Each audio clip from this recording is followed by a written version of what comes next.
पाण्याचा थेंब इंद्रधनुष्य बघण्यासाठी आकाशामध्ये जातो. ऍक्च्युली इंद्रधनुष्य ही संकल्पनाच पाण्याच्या थेंबाशी निगडीत आहे. मग इथं काय चुकलं का? बघण्यासाठी गेला का बनण्यासाठी गेला?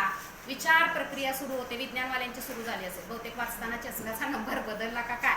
पण पाण्याचा थेंब हा इंद्रधनुष्य बघण्यासाठी आकाशामध्ये जातो आणि तिथून तो जेव्हा पृथ्वीकडे बघतो तेव्हा त्याला असं दिसतं जे पाण्याचे स्रोत आहेत, नद्या, नाले, ओढे, हे सगळे कचऱ्यानं भरलेले आहेत. ते बघितल्यानंतर त्याला खूप दुःख होतं आणि त्याच्या मनामध्ये प्रश्न येतो, जर मी पाणी नसतो तर ही झाडं वाढली असती का? माणसांच्या पाणी पिण्याची गरज कशी भागवली असती? असा खिन्न मनानं तो परत पृथ्वीवरती येतो आणि एका गावामध्ये पडतो. त्या गावामध्ये काही मुलं पाणी वाचवा हे अभियान राबवत असतात आणि या अभियानामध्ये काहीसं टपामध्ये थोडंसं पाणी त्यांनी जमा केलेलं असतं. नळ दुरुस्ती प्रक्रिया चालू झालेली असते. जिथं थेंब थेंब पाणी गळतंय त्याचा विचार ते विद्यार्थी करत असतात आणि मग मात्र त्याच्या मनातल्या आशा पल्लवित होतात, जाग्या होतात. ज्या निगेटिव्ह माइंडनं तो पृथ्वीवरती आलेला होता त्यातून तो सावरतो स्वतःला आणि त्या थेंबाला वाटतं की अजून आशा आहेत, अजून आशा आहेत, अजून खूप काही संपलेलं नाही. पृथ्वीनं आपल्याला काय सांगितलंय? Listen before it's too late. पण आपण असं करतो का? Listen before it's too late. Too late झाल्यावरतीच आपण लिसन करतो.